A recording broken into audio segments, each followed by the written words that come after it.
I remember how when I was finishing Assassin's Creed Black Flag, I asked my friend, Smoke, what his thoughts and feelings were about the historical pirates portrayed in the game, and his answer was that they got what they deserved and that he was indifferent to them, which surprised me. Even if he was completely right, I was, quite honestly, enamored with them and was genuinely sad once each of them met their untimely end. And then I started thinking about how we tend to romanticize pretty horrible people. Pirates, outlaws, war criminals. There's something that just pulls us in. Is it because they had the bravery to rebel against rules that bound us, normies? You have to admit that it would be quite depressing if, after returning home from your underpaid job, the only thing you could do was roleplay as a loser in the virtual world too. Anyway, Vikings. One of the OG bad boys around there. And sadly they are still quite underrepresented, especially when it comes to video games. And most of those appearances are in strategy games, which, while often really accurate in the portrayal of the fierce Norsemen, are quite niche and fail to resonate with most of the players. Also, games tend to mesh various other wild tribes with Vikings into characters and then slap a generic barbarian label on them. There are a lot of games that use motifs, characters, and monsters from Norse stories and mythology, often to great results, but a game strictly about a Viking character, surprisingly rare, and barring newer games like Assassin's Creed Valhalla or Valheim, kind of forgotten? So, inspired by a piece of music that I've heard decades ago, I decided to go on a journey to show you the best Viking game that appeared on a PlayStation console. It's actually not an exclusive, mind you. The game has appeared on PC. You ready? I hope so, because I did everything I could to find the one that is most objectively good. Wait. Closer. Come closer. Like you really thought I was talking about God of War. I mean, Kratos isn't even Viking. And the fact that the game was designed with people like DSP in mind. Shame on you. No, the game I'm going to tell you about is timeless and designed to be enjoyed by everyone. And let me tell you, the game's creators truly made it. Then again, they were Swedes, so they had a lot of emotional investment in this project. Digital Illusions Creative Entertainment, or DICE for short. You might know them for their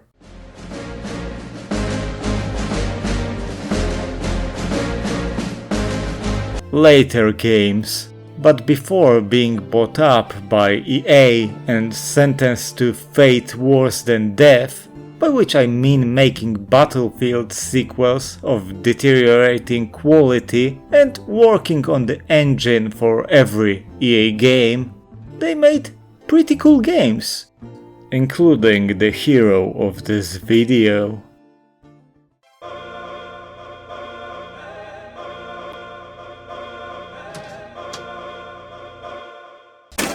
Released in 1995 for PC and a year later for PlayStation and Sega Saturn, Vikings, or Vikings The Tales, is an action game where you play as a Viking who wants to carve his own legend.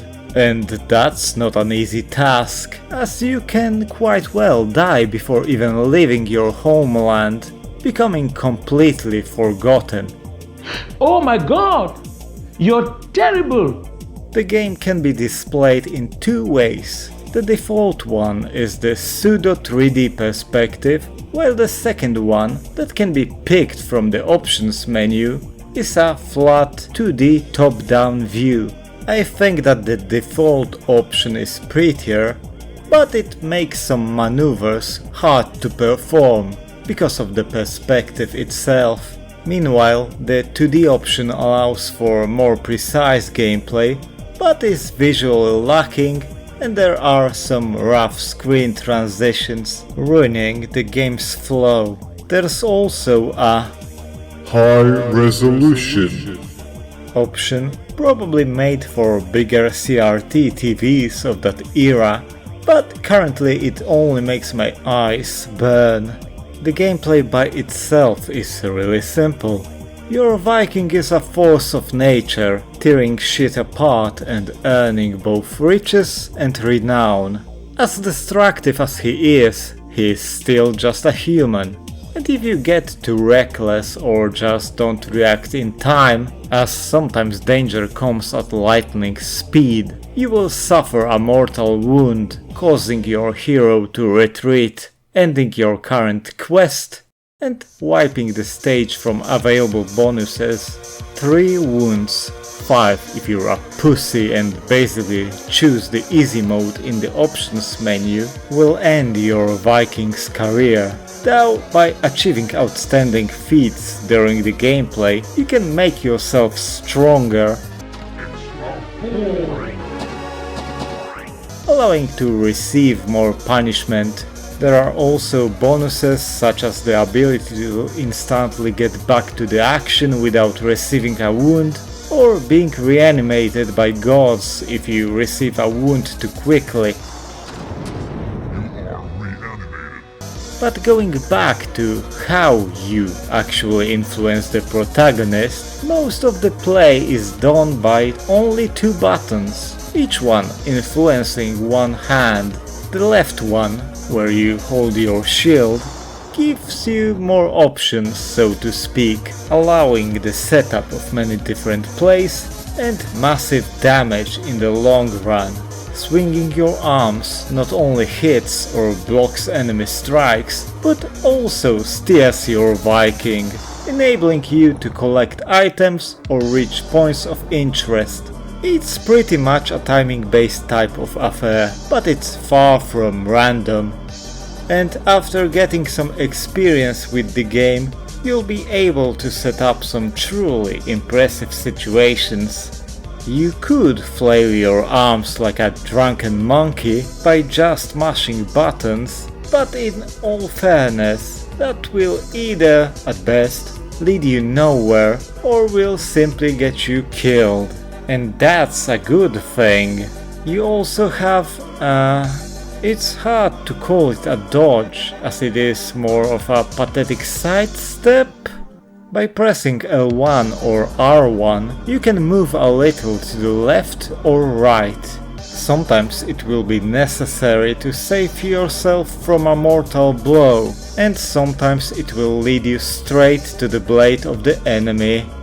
It seems insignificant at first, but high-level play requires you to use it at the right moments.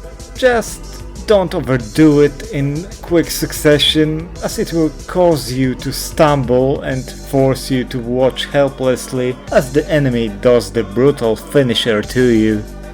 While causing chaos, you'll be collecting additional equipment.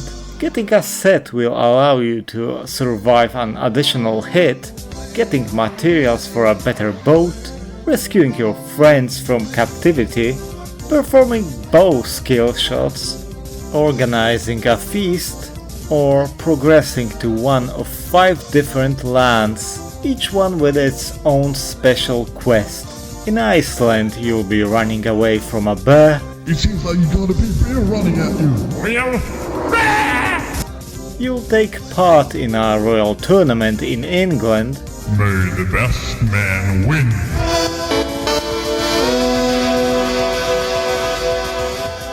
You'll down a few kegs of beer in Germany. Let's see how much you Vikings can drink. You'll drunkenly ride your boat around the coast of Labrador. What are we doing out here? I don't know. Or you'll beat the shit out of gladiators in Rome. Fight me if you dare. Haha, try me.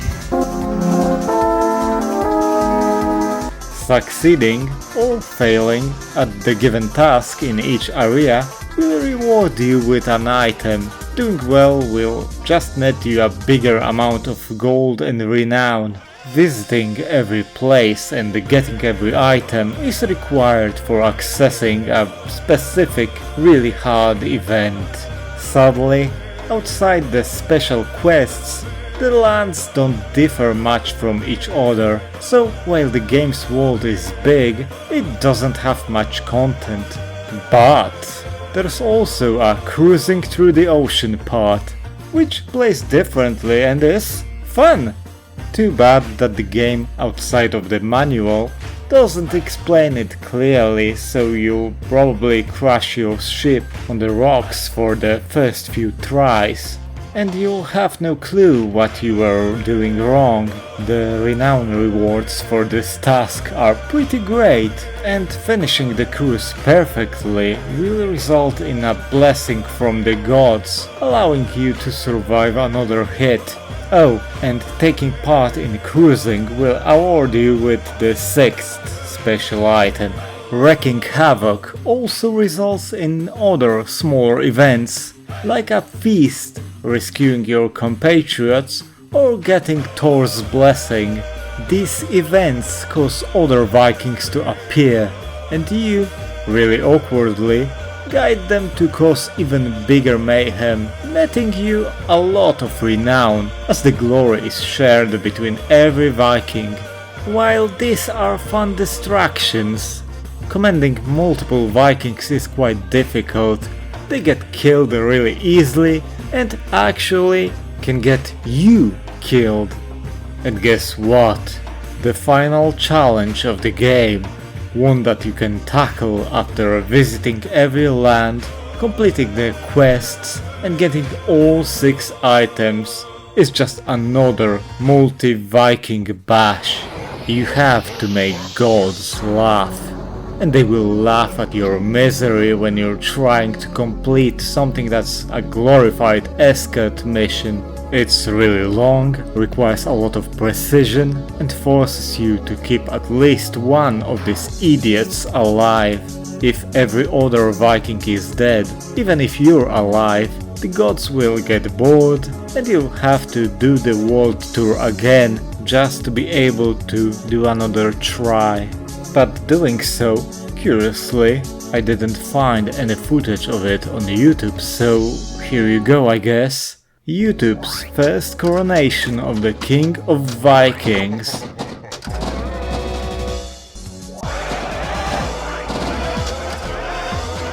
Other than fanfares, a massive renown boost, and bragging rights, it doesn't change anything. You return to normal play, and if you sail over the world again, you'll be able to once more bring amusement to the gods. Though, good luck doing this even once. And with that, we come to the objective of the game, which is becoming a legend. And to do that, we must die. If our life was eventful, we'll be able to write our initials on the runestones surrounding our village. If we die before achieving much, we'll be forgotten. Just like the poor schmucks we were killing through the game. From the start, our Viking is doomed to die. There's no golden ending waiting for us. But then again, isn't that what a Viking would like? A glorious death and being remembered for their exploits? A single run of Vikings can take from 2 minutes to a whole hour, depending on how skilled you are. There's no endgame. It's just about carving your legend by doing as much as you can in your lifetime. It's quite similar to the roguelikes we play today. You turn the game on, play a couple runs, get frustrated, turn the game off, rinse and repeat. The biggest problem though is the fact that the game doesn't support the memory card. thus resetting the runestones of legends each time you turn off the game. Me and my family actually took photos of our renowned high scores just to have physical proof and a goal to strive for. Curiously, the developers added 3 different games made on the engine of Vikings. They play really similarly, each with a very distinctive theme. There's Law and Justice, Ta kurwa ten mały karakan, jebany Kaczyński śmieć. Babe Watch, and Extreme Sports. And they are fine, but let's face it, they are just a bonus to the Viking experience. At least my family and friends were spending 95% of the game time with Vikings, and we loved it. Damn, this copy went through a lot. I know that I should and I will get the complete copy of this game, but man, it's like an artifact from ancient times. By the way, I don't know why they called the game True Pinball. I mean, it's Vikings, god damn it. If you read the title of this video, then you know it already, but I completely recommend experiencing this game by yourself, and I dare you to get on my level. EA, you have resources. Please, let DICE remake this game. We need some good Viking action. And, as an added bonus, let's do a lightning round of recommendations for the other Viking games, starting with Rune. Honestly, it's great. That's all. The atmosphere, fun smooth gameplay. It was so close to being the best Viking game, but then again, Vikings just can't be beat. I would still go for the PC version instead of the PS2 port, but it isn't that much worse in my opinion. Viking: The Battle for Asgard. It's an early 7th generation console game, and that's all you have to know, really. It's rough around the edges, but certainly has its moments, and while playing you can see what they wanted to do and that there was a lot of care put in. It's really mid, but also cheap and short, so if you enjoy that awkward transitional period between the generations, you'll have some fun. Speaking of junk and being mid, Vikings Wolves of Midgard is a really bland, uninspired looter hack and slash. Its only saving grace is its theme, but then again you could play, I don't know, Titan Quest Ragnarok? Hard skip. Do something better with your time. Skyrim. People are still playing Skyrim. It's still one of the best-selling games. I think it's a shit game. I loved it. People will buy anything. People will buy Skyrim. And I think in many ways was ahead of its time. It's almost infinitely playable trash game. I don't know. So it just works.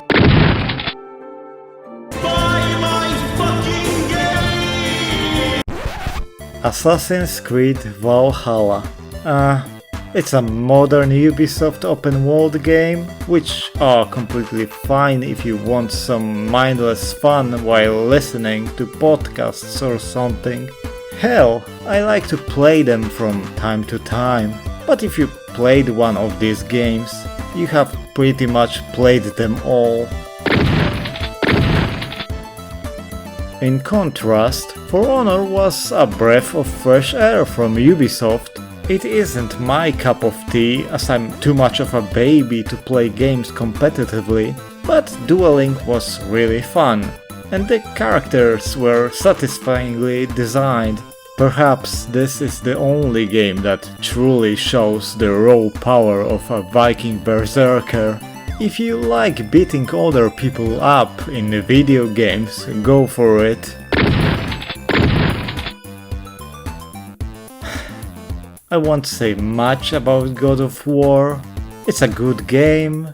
They wanted it to go in a different direction than the previous installments.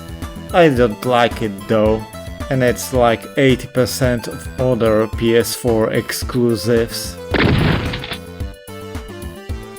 The next ones are a bit of a stretch, but I couldn't help myself. I liked playing Valkyrie Elysium, but maybe I simply forced myself to like it. It's a really generic third-person action game built on the mold of other Square Enix action games. Like, it's terrifying how similar the last few Square Enix games were, down to the UI. Playing up on the nostalgia of gamers who have played Valkyrie profile games, which are great, and I can recommend them wholeheartedly if you like weirder JRPGs. But when it comes to Valkyrie Elysium, I like it, but you'll probably won't. And finally, the big one. It's not really about playing a Viking, but I just love this game so much. Odin Sphere is a work of art, while the gameplay isn't too complex, clearly showing that it's a game from the PS2 era. It holds itself well. Add the outstanding graphics, music, writing, voice acting and the feels, and you have something truly special. Also, Food.